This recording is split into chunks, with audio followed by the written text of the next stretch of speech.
नमस्कार साथियों, मैं अजय कुमार। भारत की न्याय व्यवस्था से न्याय स्थापित करने के लिए जिस बुनियादी संरचना की ज़रूरत है वह बुनियादी संरचना अब तक नहीं बन पाई है। इंडिया जस्टिस रिपोर्ट की साल 2025 की रिपोर्ट से यह पता चलता है कि कोर्ट में करोड़ों केस पेंडिंग हैं। लाखों अंडर ट्रायल कैदी जेल में बिना मुकदमा पूरा हुए, बिना किसी तरह का दोष साबित हुए सालों साल से जेलों में सड़ रहे हैं। एक जज हजारों केस संभाल रहा है। जेल की जितनी क्षमता है उससे ज़्यादा कैदी हर जेल में मौजूद हैं। किसी किसी जेल की हालत तो इतनी भयानक है कि जितनी क्षमता है उससे 4 गुना ज़्यादा कैदी ठूसे हुए हैं। तो चलिए इस वीडियो में इंडिया जस्टिस रिपोर्ट पर बात करते हैं। पहले काल्पनिक कहानी सुनिए। उस कहानी के जरिए जब आप आंकड़ों को सुनेंगे तो आंकड़े जीवंत तरीके से महसूस हो पाएंगे।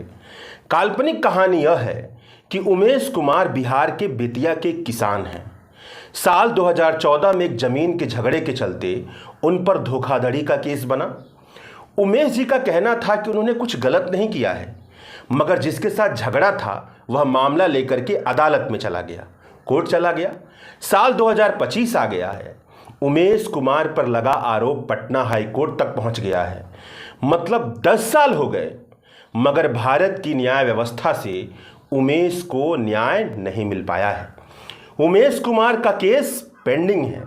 उमेश कुमार की आमदनी भी बिहार की प्रति व्यक्ति आमदनी महज 3,000 रुपये जो कांस्टेंट प्राइस पर बनती है उसके आसपास है।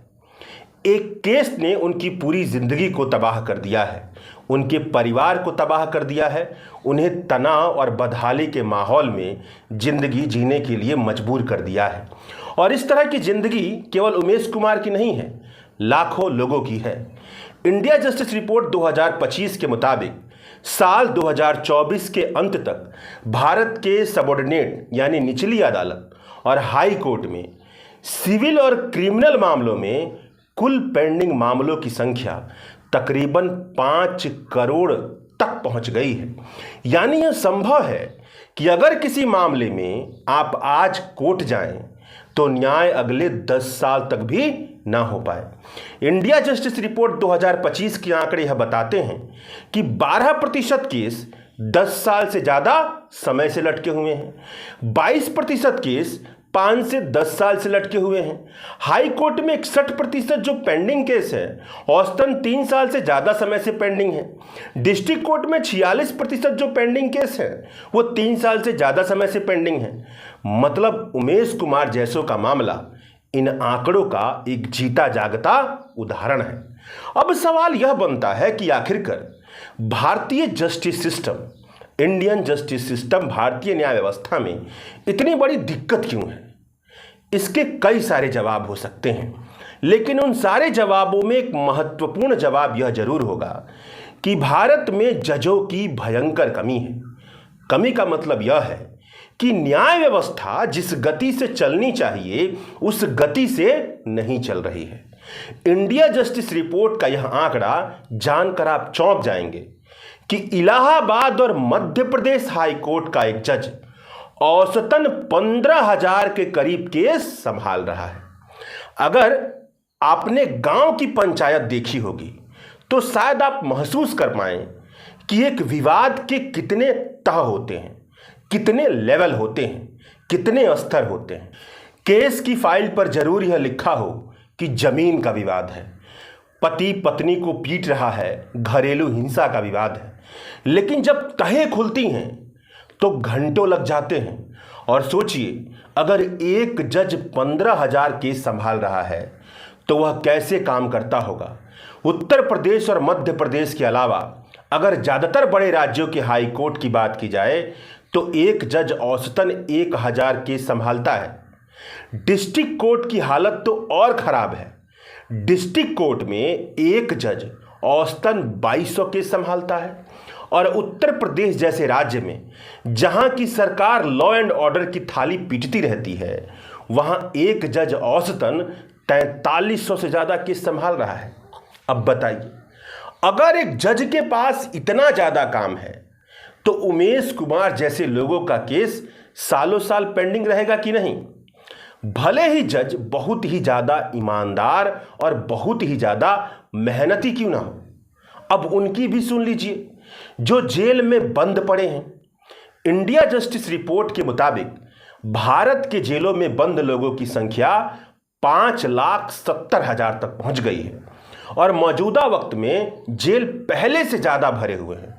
पहले 112% भरे हुए थे, अब 131% पर पहुंच गए हैं।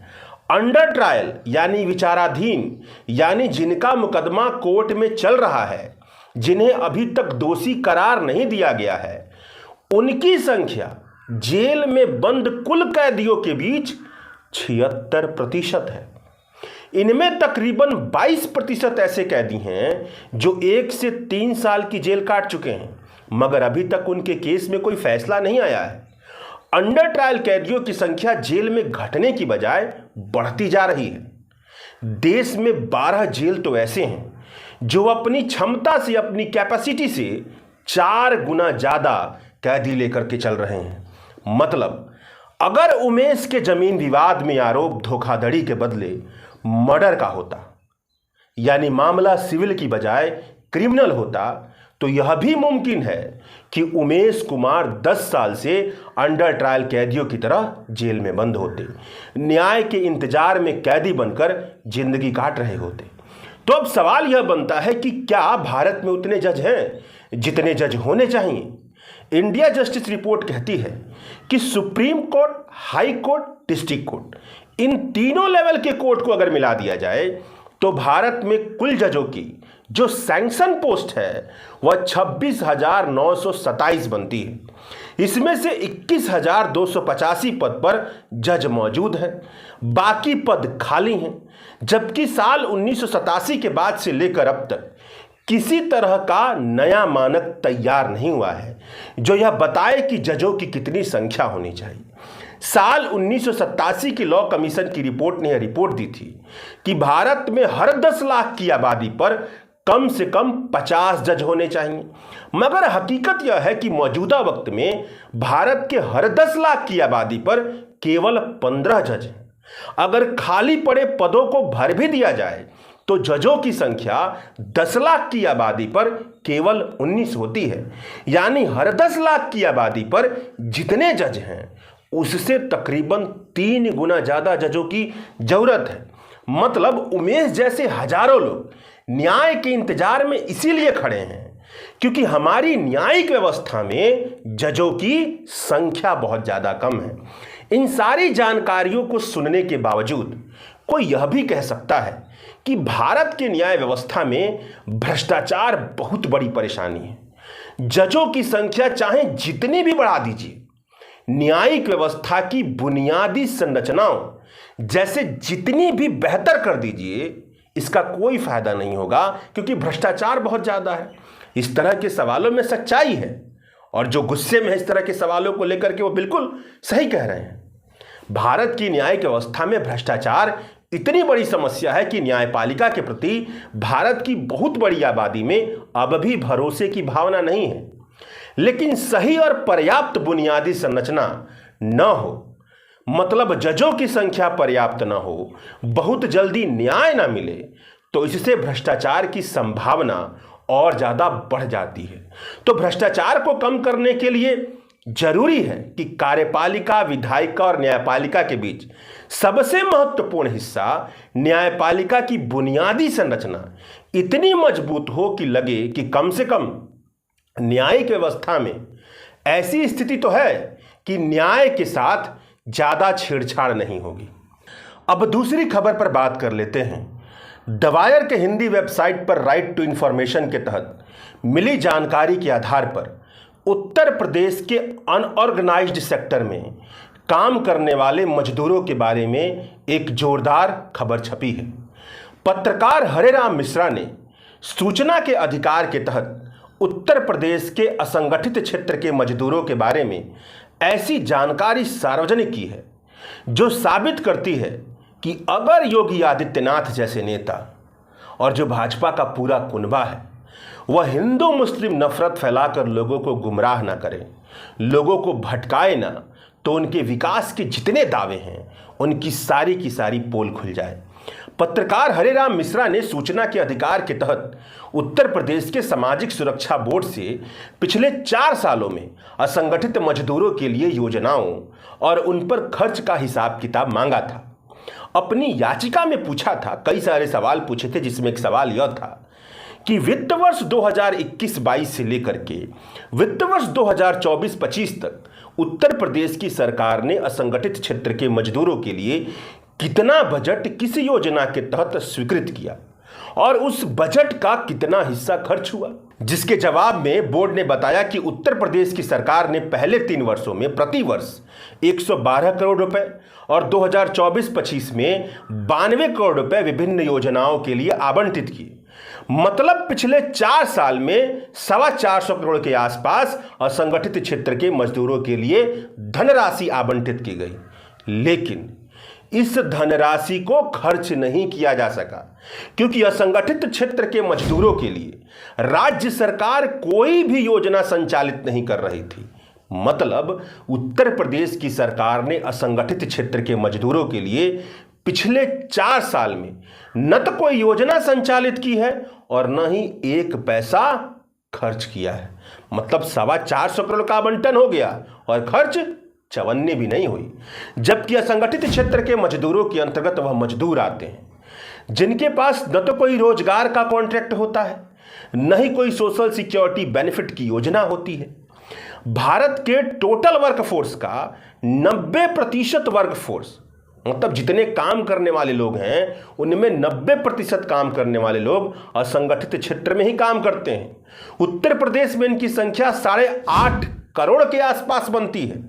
दिन भर दिहाड़ी करने वाले, निर्माण के काम, कंस्ट्रक्शन के काम में लगे, खेती किसानी में मजदूरी करने वाले, रेहड़ी पटरी चलाने वाले, घरों में काम करने वाले, छोटे कारखानों में काम करने वाले, ठेका पर काम करने वाले मजदूर, यह सभी के सभी असंगठित क्षेत्र के मजदूर होते हैं। उनके कामकाज की दुनिया में किसी तरह का लेबर लॉ, किसी भी तरह का नियम कानून कुछ भी नहीं काम करता है तो किताबों में, लेकिन वह पालन नहीं किया जाता है। ज़्यादातर को न्यूनतम मजदूरी नहीं मिलती है, न ही किसी तरह की सुविधा मिलती है। और बताइए, जाति जनगणना और रिजर्वेशन का रट हमारी जितने भी ये पॉलिटिकल पार्टियां हैं लगाती फिरती हैं, लेकिन इनकी बात नहीं करती है। जबकि हकीकत यह है कि पिछड़े समुदाय से, दलित से, आदिवासी समुदाय से, पिछड़े समुदाय से आने वाला ज़्यादातर मजदूर वर्ग असंगठित क्षेत्र में ही काम कर रहा है। और सारी मारामारी कहाँ है रिजर्वेशन और पता नहीं जाति जनगणना को लेकर के, वो 1-2% जो सरकारी नौकरियां वहाँ पर, यहाँ पर कोई बातचीत नहीं है। और उत्तर प्रदेश जैसे राज्य में जहाँ की प्रति व्यक्ति आमदनी कांस्टेंट प्राइस पर मुश्किल से 4,000 रुपये महीने भी नहीं है, वहाँ इनके लिए आवंटित किया हुआ पैसा इन पर खर्च ही नहीं हो रहा है, पता नहीं कहाँ जा रहा है। आर्थिक क्षेत्र के विद्वान बताते हैं कि लाखों करोड़ के बजट में जहां बहुत जरूरी मुद्दे पर सैकड़ों करोड़ों का आवंटन होता है, वहां जरूरी मुद्दे पर खर्च होने की बजाय ज्यादातर भ्रष्टाचार की गलियों में खर्च हो जाता है। नेताओं और प्रशासनिक अधिकारियों से जो बनने वाला गठजोड़ है, जो नेटवर्क है, जो नेक्सस है, वहां पर जाकर के यह पैसा खपा दिया जाता है, वहीं पर चला जाता है। पत्रकार हरेराम मिश्रा की विस्तृत रिपोर्ट आप द वायर हिंदी के वेबसाइट पर असंगठित क्षेत्र के मजदूरों के लिए आवंटित हुए 125 करोड़, खर्च चवन्नी भी नहीं नाम के हेडिंग से पढ़ सकते हैं। शुक्रिया।